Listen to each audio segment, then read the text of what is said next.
చంద్రబాబు నాయుడు గారికి ఒకటే చెప్పాను, సార్ మనం నిలబడాలి అంటే నేను ఒకటే చెప్పాను, ఇంటెలిజెన్స్ కానీ పోలీస్ శాఖ కూడా చెప్పారు, ఈ వర్షంలో ఎందుకు సార్ మీరు ఎందుకు ఆగిపోండి అంటే నేను ఒకటే చెప్పాను. మా వాళ్ళు వర్షంలో తడుస్తున్నారు, మా వాళ్ళకి రోడ్ లేక బాధపడతా ఉన్నారు.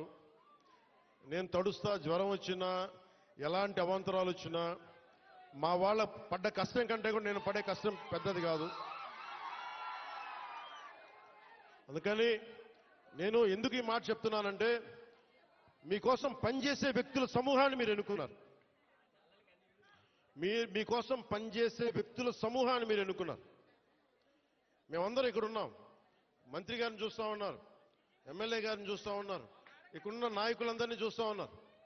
మేమందరం కూడా ఎందుకున్నాం ఇక్కడ అంటే, మీకు 5 సంవత్సరాల కాలంలో ఏదో మాట చెప్పి వచ్చి వెళ్ళిపోవడానికి మేము లేవు ఇక్కడ. అధికారం లేనప్పుడు రోడ్ల మీద తిరిగాం, అధికారం లేనప్పుడు మన్యం ప్రాంతాల్లో తిరిగాం. నాకు బుగ్గలు నిమరటం తెలియదు, నాకు తల నిమరటం తెలియదు. నాకు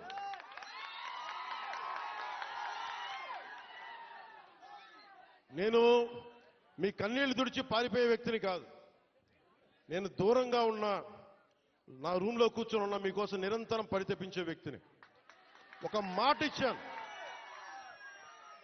నా పేషీ కూడా ఒకటే మాట చెప్పా, నేను ఇక్కడే ఉండాలి, 2 నెలలకు ఒకసారి 10 రోజుల చొప్పున నేను మన్యం ప్రాంతం మొత్తం తిరగాలి.